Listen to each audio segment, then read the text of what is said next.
Bueno, vamos allá. Vamos a continuar con la materia de psicología del aprendizaje, con el tema 3. Vamos a comenzar. Mecanismos asociativos y teorías del condicionamiento clásico. Empezaremos por las características de los estímulos, a ver si damos acabado esta primera parte, y lo dividimos en dos, este tema, como siempre. Así que, sí, además, por lo que veo, son sobre unas 40 páginas aprox. Entonces, a ver si damos hecho, aunque sean 15-20. Y así lo dividimos en dos, porque no todos los temas van a ir en dos partes, a veces es en tres partes o incluso en una, si es muy corto. Así que empezamos. Mecanismos asociativos y teorías de conocimiento clásico. Vemos este recuadro de antes. No lo voy a leer porque ya es parte del tema anterior. Entonces es una forma de recordarnos nuestros conceptos previos a este tema, vamos, los del tema 2 sobre todo. Básicamente condicionamiento clásico, que es parte de esto, pero que requiere de esos conocimientos. Vamos a leer esta pequeña introducción. En el capítulo anterior hemos visto algunos tipos de condicionamiento excitatorio e inhibitorio y una serie de procedimientos a través de los cuales podemos medir la respuesta condicionada, lo que es la RC, como ya conocemos, generada a través de dichos entrenamientos. Por ejemplo, las fobias, como en el caso del experimento de Watson y Reiner en 1920, con el pequeño Albert, que ya conocemos todos, son un claro ejemplo de condicionamiento pavloviano excitatorio. Como explicamos en el capítulo anterior, entre los distintos procedimientos que nos permiten comprobar si un condicionamiento ha tenido lugar, está, por ejemplo, la medida de la respuesta de miedo ante un estímulo como una rata blanca, como ya sabemos.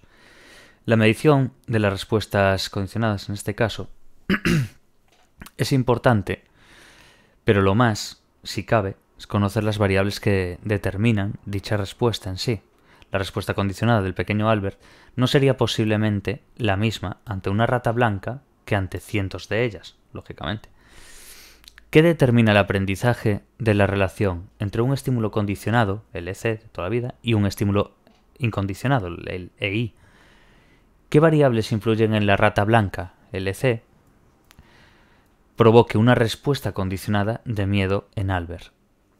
Las características de los propios estímulos son determinantes para el aprendizaje, al igual que las características de la relación que mantienen entre sí. En este capítulo mostraremos cómo el aprendizaje se ve determinado por ciertas características estimulares, la experiencia previa y las manipulaciones experimentales. Vale, vamos allá. Después de esta introducción simplemente nos hace un pequeño recordatorio de lo que sería el experimento que había hecho Watson y Reiner, el del pequeño Albert. Y como nos citan ese condicionamiento pavloviano excitatorio y demás. Y ahora básicamente nos hacen unas preguntas simplemente para entender cómo puede haber esa relación y demás del estímulo condicionado y del incondicionado, en plan, sobre todo qué variables influyen y demás, que es lo que vamos a ver ahora, porque vamos a ver las características de los estímulos y demás. Entonces, las características de los estímulos. El estímulo incondicionado parece ser el estímulo más importante en el condicionamiento. Produce la respuesta incondicionada, por sí mismo, sin necesidad de asociación con otro estímulo. Esto se debe al significado biológico que tiene para nosotros.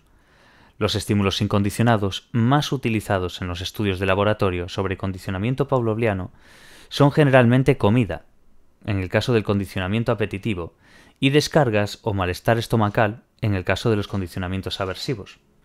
Tanto la comida como el daño físico son, en este caso, como vemos, estímulos incondicionados con la S, muy significativos, biológicamente hablando, para cualquier organismo. Una rata blanca puede ser un estímulo neutro y potencialmente poco peligroso, pero para alguien sometido a un condicionamiento aversivo, como en el caso, ¿os acordáis de lo que citamos antes del pequeño Albert? Básicamente lo que nos quieren decir es que una rata, para alguien, como puedo ser yo o cualquier otra persona, no como el pequeño Albert, sino como si fuera neutro, por así decir. Esa rata blanca, para nosotros es un estímulo neutro y potencialmente pues poco peligroso. Pero ¿qué es lo que pasa cuando se lo das a alguien que ya trae consigo un condicionamiento aversivo, como puede ser el pequeño Albert? Un estímulo inicialmente neutro puede dar lugar a una respuesta condicionada similar a la que el estímulo incondicionado, vamos, el ruido fuerte que había, con el que se ha asociado dicho estímulo. Provoca por sí mismo, ¿sabes? Entonces, que el estímulo incondicionado sea un estímulo biológicamente significativo y que el estímulo condicionado sea un estímulo neutro son condiciones necesarias, pero no son suficientes para conseguir un buen condicionamiento, que es con lo que nos habíamos quedado antes. Entonces, sujetos como Albert, sometidos a algún tipo de condicionamiento aversivo, no sentirán el mismo miedo ante ruidos a bajo o a alto volumen, o ante sonidos continuados o breves, o ante ratas a las que estaba acostumbrado previamente. Características fundamentales como la intensidad, la novedad, la duración o la naturaleza de los estímulos pueden, como veremos a continuación, favorecer o entorpecer el condicionamiento. Entonces, no solamente lo que habíamos citado anteriormente, aunque sea importante, el tema de la respuesta condicionada, en el ejemplo del pequeño Albert, no sea solamente eso. No tiene por qué ser. Son necesarias, pero no suficientes. Entonces, eso no va a generar en sí un buen condicionamiento, a no ser que también entren estos factores que es los que vamos a ver, estas características fundamentales, que son intensidad, novedad, Entonces vamos a ir viendo cada una de ellas, ¿no? Intensidad.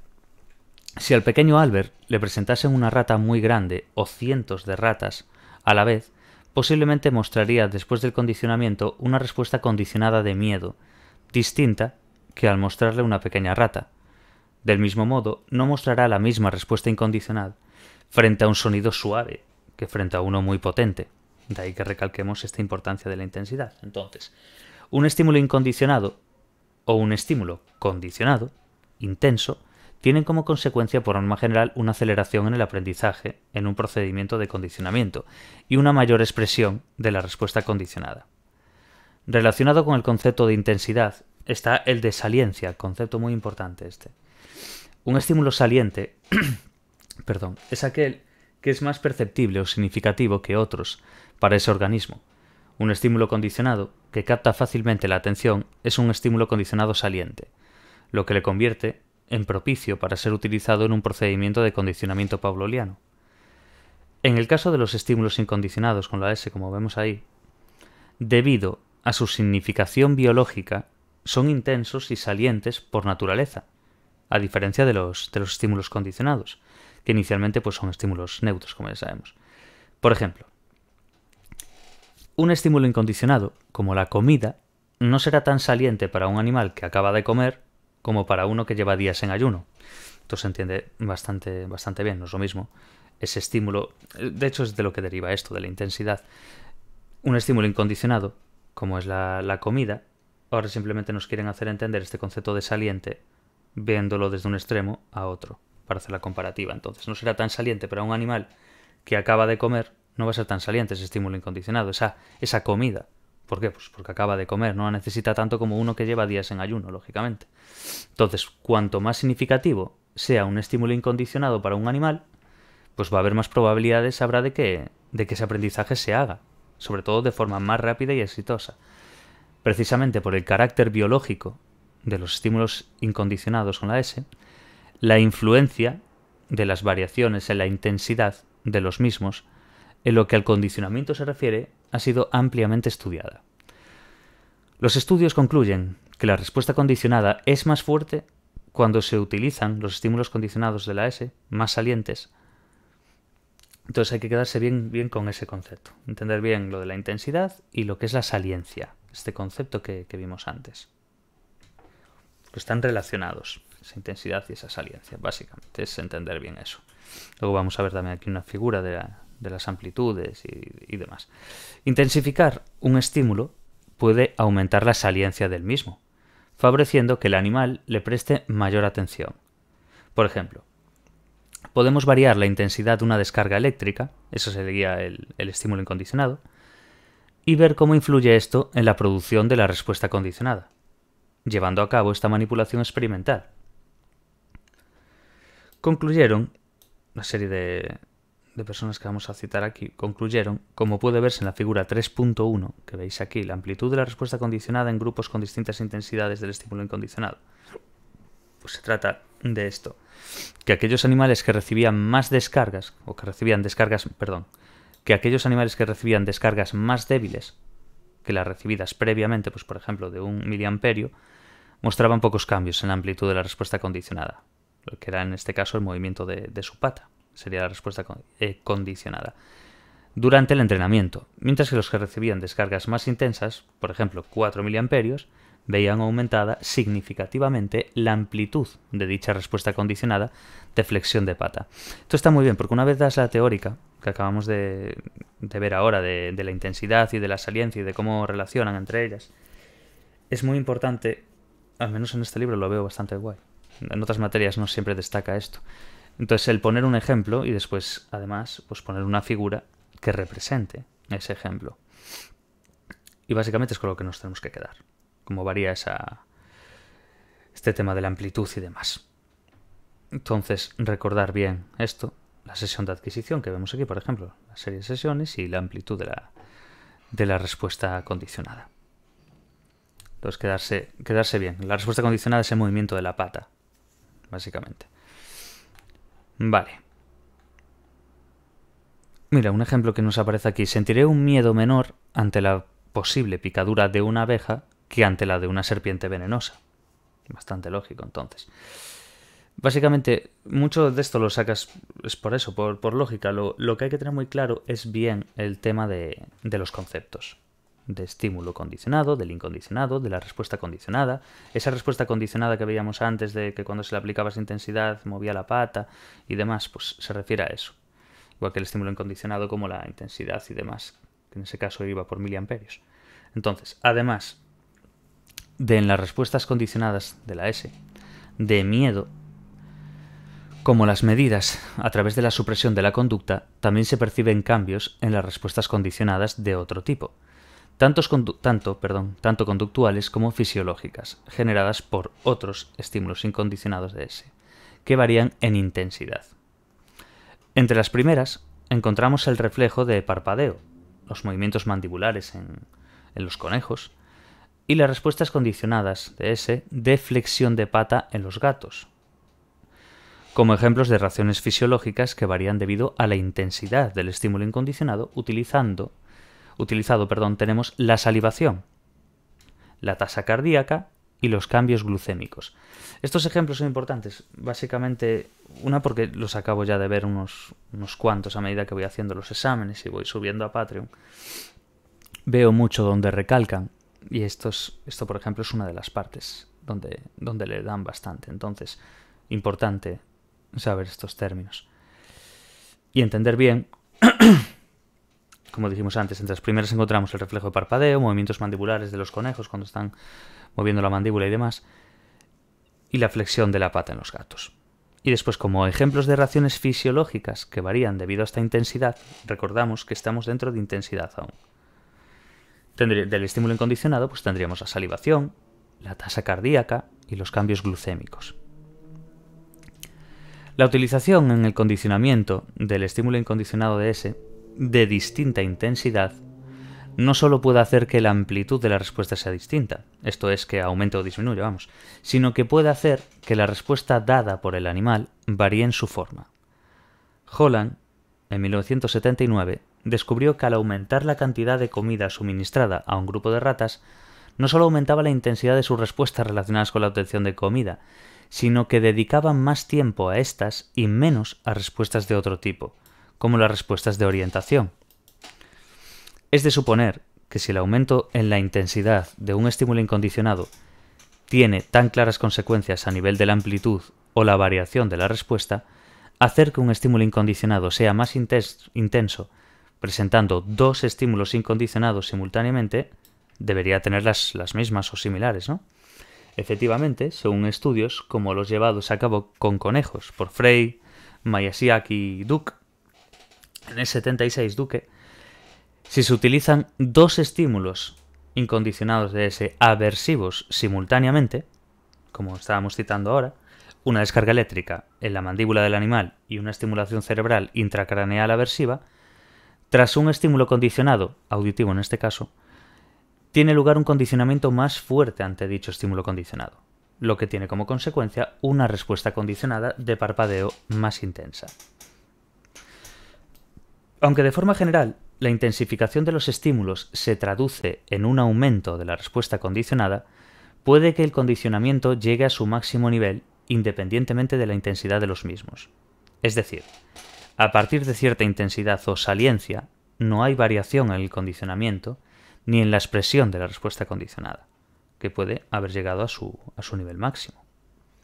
Entonces quedémonos bien con esta última parte de cómo de esa intensificación entre esos dos estímulos hace que tengan un aumento en la respuesta condicionada. Vale, esto sería la intensidad. Recordamos que antes dijimos intensidad, novedad, etc. Pues ahora vamos a ver, después de intensidad, imagino que novedad. Sí. 1.2, novedad.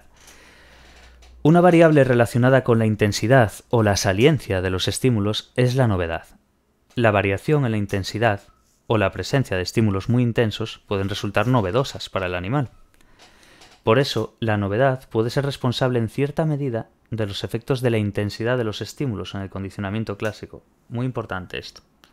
Ver cómo esa novedad a la vez puede ser responsable de los efectos de la intensidad. Entonces, la novedad por sí misma, en sí, sin estar relacionada con la intensidad de los estímulos, es una variable importante a tener en cuenta de cara a conseguir un buen condicionamiento. Los estímulos novedosos suscitan reacciones más intensas que aquellos a los que ya estamos habituados. El efecto de la ausencia de novedad de los estímulos puede comprobarse en el efecto de preexposición. Preexponer un estímulo implica presentarlo repetidamente, en solitario, antes de que tenga lugar el condicionamiento. Estímulo condicionado, estímulo incondicionado. De esta forma, el estímulo deja de ser novedoso. Como podemos ver aquí. Quedaos bien con el tema de efecto de preexposición. El efecto de ausencia de novedad de los estímulos puede comprobarse con esto, con el efecto de preexposición.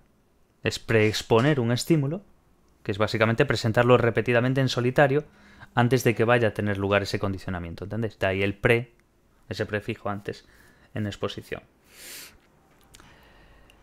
Básicamente es eso. Preexponer, exponer un estímulo repetidas veces, pero en solitario, antes de que vaya a tener lugar el condicionamiento. El condicionamiento de estímulo condicionado, estímulo incondicionado. De esta forma, el estímulo deja de ser novedoso. Vemos aquí la tabla. Tabla 3.1. Diseño experimental del efecto de preexposición.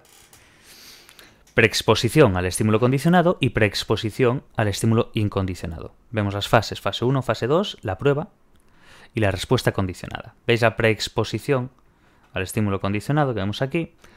Poca respuesta condicionada, retraso en el condicionamiento. Y al igual que en preexposición al estímulo incondicionado, poca respuesta condicionada, retraso en el condicionamiento. Dependiendo que cuál de los dos estímulos implicados en el condicionamiento pavloviano sea el preexpuesto, tenemos dos tipos de efecto, que esto es lo que nos interesa bien. Quedémonos bien con esto, lo que es la inhibición latente, y después vamos a ver la preexposición. Pero bueno, lo que es la preexposición al estímulo condicionado y lo que es la preexposición al estímulo incondicionado, como nos cita aquí la tabla 3.1 del diseño experimental del efecto de preexposición. Entonces, preexposición al estímulo condicionado, o también llamado inhibición latente. Es importante saber los dos conceptos. No siempre preguntan de una forma. Casi siempre suelen poner las dos para evitar cierta disonancia y demás. Pero bueno, es quedarse con esas dos. Entonces, los estudios más relevantes sobre la influencia de la novedad del estímulo condicionado en lo que al condicionamiento y a la expresión de la respuesta condicionada se refiere, muestran que cuando un estímulo condicionado es preexpuesto, es decir, aparece repetidamente en ausencia del estímulo incondicionado, como ya sabemos, esto retrasa la adquisición de la asociación estímulo condicionado posterior, dificultando así el condicionamiento. Quedaos bien con eso. La preexposición al estímulo condicionado, o también llamado inhibición latente, lo que nos muestran aquí es que cuando un estímulo condicionado es preexpuesto, ¿os acordáis? Preexpuesto, que aparecía repetidamente, pero en ausencia del estímulo incondicionado. Esto lo que hace que retrasa la adquisición de la asociación estímulo incondicionado posterior, dificultando así el condicionamiento. Bueno, vemos un ejemplo aquí. Preexposición al estímulo condicionado. Toda mi vida he podido comer kiwi de forma normal, porque nunca me ha sentado mal. De repente un día me como un kiwi y horas después tengo dolor de estómago. Me cuesta asociar más ese dolor de estómago a la ingesta del kiwi. ¿Por qué? porque este no me había producido malestar con anterioridad nunca. De hecho, creo, si no recuerdo mal, un estudio, no me acuerdo ahora, que lo leí hace poco, de cómo tendemos a directamente, si por ejemplo tú vas a comer a un chino, o vas a comer a cualquier, bueno, comida asiática, por poner un ejemplo, no por nada en particular, sino porque tendemos a lo mejor es un tipo de cocina que no estamos tan acostumbrados a tomar aquí. Por no decir otra, ¿sabes? Puede ser cualquier otra. Comida turca, lo que sea. El hecho de que tú nunca la hayas comido y de repente te pasa algo, o tienes un malestar o lo que sea, tú ya vas a cogerle como una aversión a eso. A ese tipo de comida o a ese restaurante o a lo que sea. Pero por el mero hecho de que no ha sido varias veces en sí misma. De hecho, esto es el ejemplo, por decir así, no contrario, pero sí que tiene que ver. Tú no puedes asociar que ese dolor vaya al kiwi, porque a lo mejor llevas años tomando el kiwi, entonces dices, pues será pues una coincidencia o de otra cosa que comí previamente o por lo que sea. Entonces esa preexposición es el concepto que queremos entender. Entonces, el efecto de preexposición al estímulo condicionado tiene características similares al efecto de habituación. En ambos efectos, la falta de novedad hace que se preste menos atención a aquellos estímulos que no predicen ninguna consecuencia relevante. Si un estímulo no es seguido por ninguna consecuencia significativa, ni positiva ni negativa, y no provoca en nosotros ninguna respuesta condicionada, dejaremos de prestar atención, ya que probablemente no será importante para nuestra supervivencia. Por eso, la inhibición latente, como afirmaron Lubbow y Gewirtz en 1995, promueve la selección de los estímulos necesaria para el aprendizaje rápido. A pesar de sus similitudes con la habituación, debemos aclarar que ambos efectos no son lo mismo. La habituación es una disminución en respuesta, como la de la orientación o sobresalto, mientras que la inhibición latente supone el retraso de un aprendizaje posterior. Debemos aclarar también que a pesar de que se lo denomine inhibición latente, además de preexposición al estímulo condicionado, no implica que el estímulo condicionado se haya convertido en un inhibidor condicionado. Si el estímulo condicionado se convirtiera en un inhibidor durante la fase de preexposición, esto debería hacer más fácil utilizarlo posteriormente como estímulo condicionado, en un condicionamiento inhibitorio, además de provocar una respuesta condicionada inhibitoria en un procedimiento de sumación, lo que en realidad no ocurre. Entonces, esta parte última hay que entender bien que aunque se le domine inhibición latente, no es porque se haya convertido ese estímulo condicionado en un inhibidor. ¿Sabes? Básicamente es eso. Entonces, quedándonos claro esto, preexposición al estímulo condicionado, también llamado inhibición latente, preexposición al estímulo condicionado. Luego tendríamos preexposición al incondicionado. ¿Qué es lo que pasa aquí? Cuando el estímulo incondicionado se presenta repetidas veces, sin asociación previa con el estímulo condicionado, deja de ser novedoso. Esto es muy importante. Cuando este estímulo incondicionado se presenta repetidas veces, pues sin asociación previa, pues con el estímulo condicionado, pues deja de ser novedoso. Si posteriormente intentamos que el animal o la persona aprenda una asociación entre dicho estímulo incondicionado y un estímulo condicionado inicialmente neutro, el aprendizaje se verá dificultado. ¿Por qué el efecto de preexposición dificulta el condicionamiento posterior? La explicación más sencilla, como ya bien habréis visto entre estas dos, en este recuadro, veis que poca respuesta condicionada, hay un retraso en el condicionamiento, en ambas, en preexposición al estímulo condicionado y el incondicionado. Ahora lo que nos intentan aclarar es esto. ¿Por qué el efecto de la preexposición dificulta el condicionamiento posterior? La explicación más sencilla podría tener en su base filogenética la pérdida de la atención a los estímulos no relevantes para nuestra supervivencia diaria. Que el efecto que producen ciertos eventos, que se repiten muy frecuentemente, se vea reducido, sea seleccionado como mecanismo de aprendizaje por su valor adaptativo. Probablemente por cuestiones de economía conductual o de interrupción de otras actividades que puedan ser relevantes para la supervivencia del sujeto. Vamos a ver un ejemplo, como vimos antes, de la preexposición al estímulo condicionado, pues ahora vamos a verla en el incondicionado. Con cierta periodicidad me duele el estómago sin razón aparente. Hoy he comido kiwi, y después ha comenzado a dolerme el estómago. Dado que el kiwi nunca me había producido dolor, Me costará más aprender que mi dolor de estómago se deba al kiwi, porque este ya se daba con anterioridad. Lo mismo, pero cambiado. Entonces, el tema que estábamos citando, probablemente por cuestiones de economía conductual o de interrupción de otras actividades que pueden ser relevantes para la supervivencia del sujeto. Cuando un estímulo no predice consecuencias importantes, vamos, que no tiene cierto grado de relevancia, por así decir, para nosotros, pues dejamos de prestarle atención. Entonces, al dejarle de prestarle atención, para centrar nuestros recursos atencionales en otro estímulo potencialmente relevante, ya sea porque predicen un peligro o porque indican la posibilidad de obtener alimento. Pero, además de esta explicación atencional, otros mecanismos asociativos y de memoria parecen estar en la base del efecto de la preexposición. Dichos mecanismos tienen como origen el efecto de interferencia, ya sea asociativa o de memoria, según la perspectiva de la interferencia asociativa. Importante esto. Si el estímulo condicionado o el estímulo incondicionado son expuestos previamente, la capacidad asociativa de dichos estímulos disminuirá de cara a emparejarse con estímulos nuevos, como ya sabemos. En el caso de la hipótesis de la interferencia de memoria, entender bien estas dos, interferencia asociativa e interferencia de memoria. Como ya sabemos, la asociativa, la que acabamos de citar, ahora en la de memoria, en caso de esta hipótesis de la interferencia de memoria, en referencia al enlentecimiento del condicionamiento, una vez preexpuesto el estímulo, el recuerdo de lo ocurrido durante la fase de preexposición interfiere sobre el aprendizaje de la asociación estímulo condicionado e incondicionado. La existencia de este mecanismo subyacente en los efectos de preexposición se ve avalado por experimentos que muestran que los procedimientos que reducen dicha interferencia ayudan a fortalecer la respuesta condicionada. Vale. Una vez citado bien esto y ver las diferencias entre la preexposición al estímulo condicionado y la inhibición y la preexposición al estímulo incondicionado, lo que es la novedad, y de ver estas últimas dos teorías o casos, no son teorías en sí, sino hipótesis más bien, hipótesis de interferencia, lo que sería la interferencia asociativa y la interferencia de memoria, básicamente. Luego tendríamos la naturaleza. La naturaleza de los estímulos es una característica fundamental en el condicionamiento pavloviano.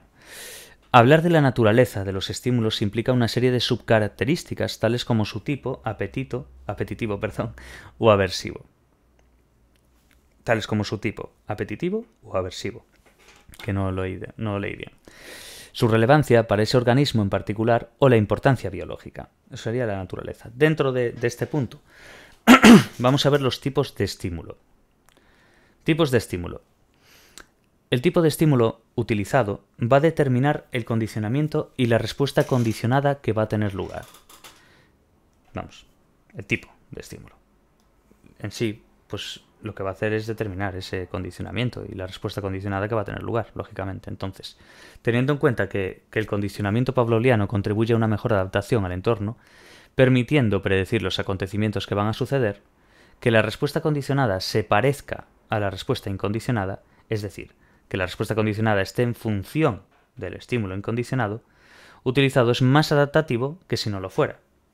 El condicionamiento y la respuesta condicionada no serán los mismos si el estímulo incondicionado utilizado es apetitivo, como un alimento, o aversivo, como una descarga o cualquier otra fuente de dolor.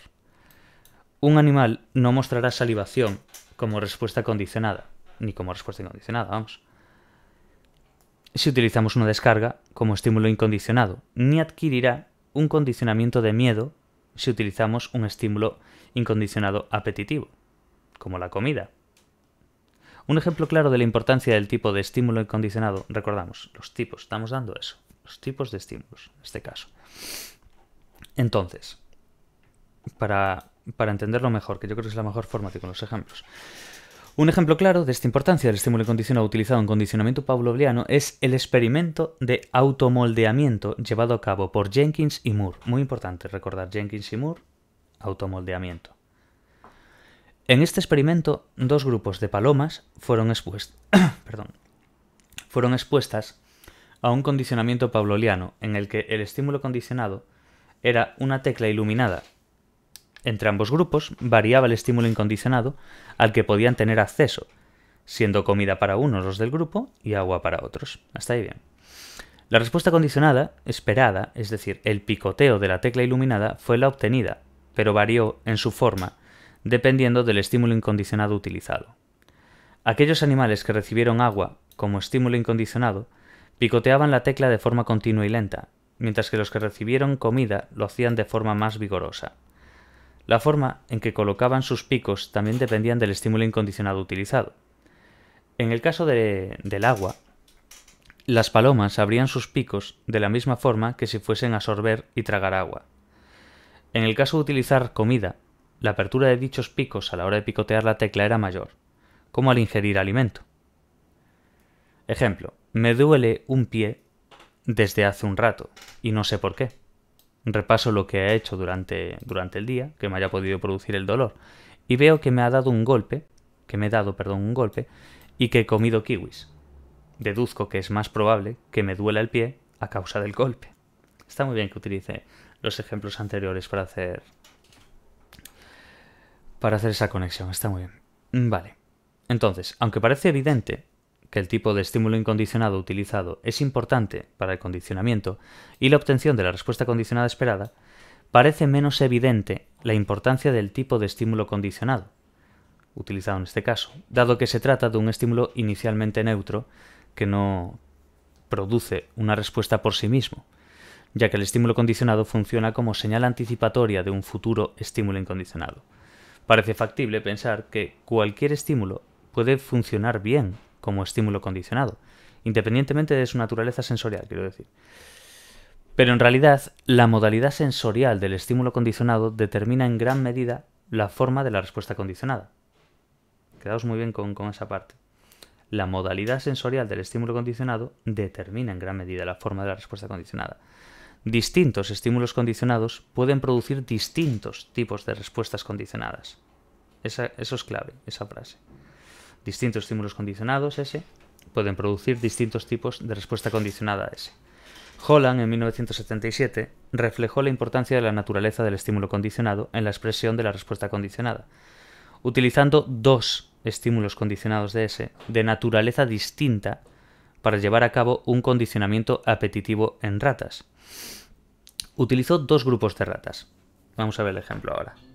Utilizó dos grupos de ratas, ¿no? Presentando como estímulo condicionado en uno de ellos un tono y en el otro una luz. Son distintos estímulos condicionados, como podéis ver. Cada uno seguido de comida.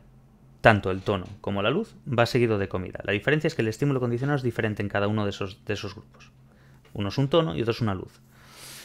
La forma de la respuesta condicionada varió según el estímulo condicionado utilizado, vamos. Aquellas ratas que fueron expuestas a un tono mostraron movimientos de cabeza, mientras que aquellas que fueron expuestas a la luz mostraron conductas como ponerse de pie. Como mostró Holland en 1977, la modalidad sensorial del estímulo condicionado es importante, pero también lo es la capacidad sensorial que los animales tienen para reaccionar ante dichos eventos. No todos los animales procesan los estímulos de igual manera, lógicamente, de igual forma. Algunas características de dichos estímulos condicionados, como la luz, el color o la posición, son más fácilmente procesadas por ciertas especies animales. Bowie, Green y Miller, en 1987, pusieron a prueba la capacidad de procesamiento de las palomas en lo que a ciertas características de un estímulo condicionado visual se refiere. Estos autores utilizaron dos grupos de palomas. Para uno de ellos, el estímulo condicionado era una luz de un color y para el otro, la posición del mismo estímulo condicionado. En el primer grupo, una luz roja anticipaba la posterior aparición de comida, independientemente del lugar en que apareciese dicha luz, eso da igual. Mientras que en el segundo, la posición del estímulo luminoso, en este caso situado a la izquierda, precedía a la comida, independientemente del color de dicho estímulo. Como muestra esta figura, la que vemos aquí, el 3.2, del porcentaje medio de respuestas correctas, pues en función de las sesiones, como veis ahí. Vale, las palomas del grupo en el que el color actuó como estímulo condicionado fueron más eficientes al llevar a cabo la respuesta condicionada. Vamos, tienen un porcentaje mayor de aciertos que las que debían actuar según la posición del estímulo. ¿Veis la diferencia entre que es de lo que se trata? Que las palomas del grupo en el que el color actuó como estímulo condicionado fueron más eficientes al llevar a cabo esa respuesta condicionada. Vamos, que tiene un porcentaje mayor de aciertos. De las que debían actuar según la posición. Una cosa el color y otra la posición del estímulo. Esto nos permite concluir que las palomas procesan mejor o prestan más atención a los colores que a la localización espacial del estímulo condicionado.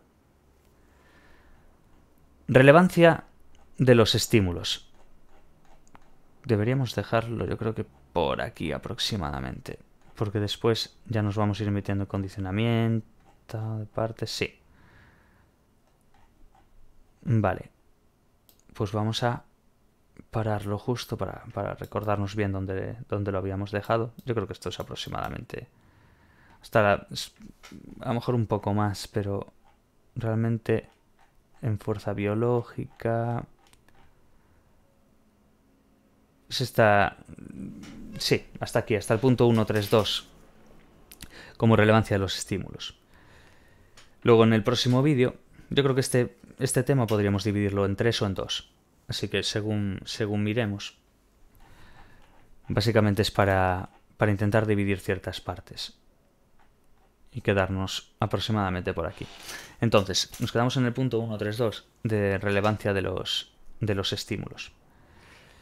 Y nada, espero que vaya quedando un poco, que vaya sirviendo. Después los que necesitéis más lo que vienen siendo preguntas y exámenes y esquemas y demás, ya sabéis que eso lo subo aparte de YouTube. YouTube simplemente pues intento hacer un poco de compañía a la hora de leer. También como en materias anteriores hago exámenes o alguna cosa así, pero lo que es más potente y lo que más tira suele ser lo que subo a Patreon. Entonces intento hacer las dos cosas. Intento seguir subiendo aquí. Yo voy a dar las materias enteras, independientemente de que una cosa me rente más a mí o no. Me gusta hacer los vídeos y me gusta ver que hay gente que le sirve. Aún tuviera algún caso de una persona disléxica que me dijo que le venía muy bien.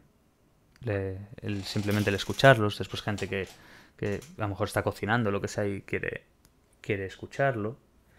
Simplemente por tiempo. Eso ya va un poco para gusto de cada uno.